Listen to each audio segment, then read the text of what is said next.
Hello everyone welcome to our YouTube channel इन्फोसेर ओडिशा को समस्त को स्वागत। गोटे खुशी खबर पिला माने जो माने एकेडमिक ईयर 2025-26 शिक्षा वर्ष रे पोस्ट मैट्रिक स्कॉलरशिप अप्लाई करथिले सेमानंकर कोनोसी भी स्कॉलरशिप टंकाटी आसी नथिला सेमानंकर एबे स्टेटस रे बड़ परिवर्तन घटिछि।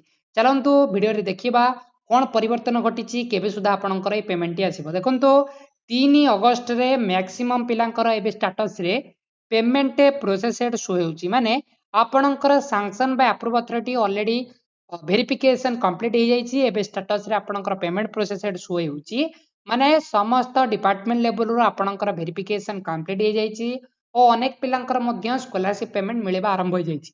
ओके अनेकांश पिला जो माने एकेडमिक ईयर 2025-26 शिक्षा वर्ष रे फर्स्ट फेज स्कॉलरशिप टंका पाई नथिले सेमानकु एबे स्टेट गवर्नमेंट तरफ रु स्टेट शेयर अथवा फर्स्ट फेज स्कॉलरशिप टंका क्रेडिटेड हेबाकू जाउची अकाउंट रे। ओके मैक्सिमम पिलांकु एबे सुधा मिली गलानी और जो माने सेकंड फेज अर्थात पार्शियल पेमेंट सेंट्रल गवर्नमेंट तरफ रु जो सेंट्रल शेयर टी प्रदान करा जाय थाए मैक्सिमम पिलांकु सेंट्रल शेयर मिली नै। देखंतु केबे सुधा ई सेंट्रल शेयर मिलिबो और जो माने स्टेट शेयर पाई नांती सेमानंकु आउ मिलिबो कि नै और केबे सुधा ओवरऑल मिलिबो। देखंतु फाइनाली पेमेंट अनेक पिलांकर पळी आसीची गोटे पिलांकर 4 तारिख तांको स्टेटस रे पेमेंट प्रोसेसेड हैला परे माने बहुत दिन धरी तांको स्टेटस रे पेमेंट प्रोसेसेड अथवा sanction by approve authority show होउतला तांकर पेमेंट रिसेंट आसीची ओ technical professional course Odisha government तरफ ओडिशा सरकारक तरफ अनेक पिलांकर मध्य पेमेंट मध्य क्रेडिटेड हो जाइए।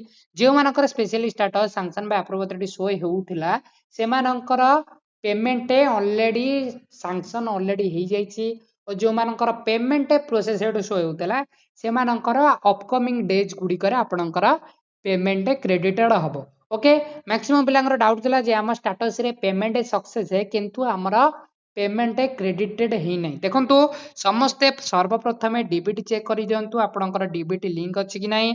देन डीबीटी जदि ठीक अछि देन आपण समस्त बैंक अथवा आपण जेतेटा बैंक थिबो आपण खोली थिबे समस्त बैंक को चेक करिवे तथापि जदि आपनकर अकाउंट को आसीनी देन आपण ग्रीवियंस देबे ओडिशा गवर्नमेंट तरफ ओडिशा ग्रीवियंस डिपार्टमेंट को आपण ग्रीवियंस देबे आपनकर पेमेंट सक्सेस होउची किंतु आपनकर पेमेंट आसी नहीं काहेकि। ओके डिटेल्स रे आपनको इन्फॉर्मेशन मिल जिवो।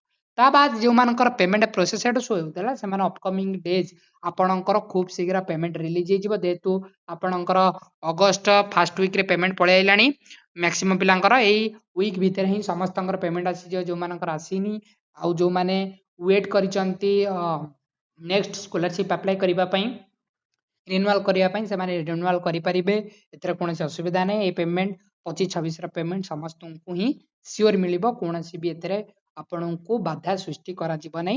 समस्त पेमेंट जहाँ भी भूल करथिले ईयर रे आगो भूल करिवेनी ता सहित आपनकर पेमेंट खूब शीघ्र रिलीज हेबाकू जाउची। ओके देन आपनकर जो ग्रीवे आपनकर आंसर आसी डिपार्टमेंट रो 1 अगस्त रो sanction payment scholarship process under process समस्त पेमेंट मिलिबा पई डिपार्टमेंट द्वारा मध्ये एक्शन निया गलानी खूब शीघ्र आपनकर स्टेटस रे मध्ये चेंजेस हो जाइए। जो मानकर स्टेटस रे पेमेंट प्रोसेस शो होउची अपकमिंग डेज अथवा ए दिस वीक फर्स्ट वीक अगस्त आउ सेकंड वीक भितरे समस्त को पेमेंट रिलीज करा जिवो। ओके आपनकर स्टेटस बे कोन होउची कमेंट माध्यम रे इन्फॉर्मेशन देंतो। धन्यवाद वीडियो को समस्त को शेयर कर देबे। ओके चैनल को सब्सक्राइब करिया भूलिबेनी और टेलीग्राम ग्रुप रे जॉइन हे जिवे। धन्यवाद।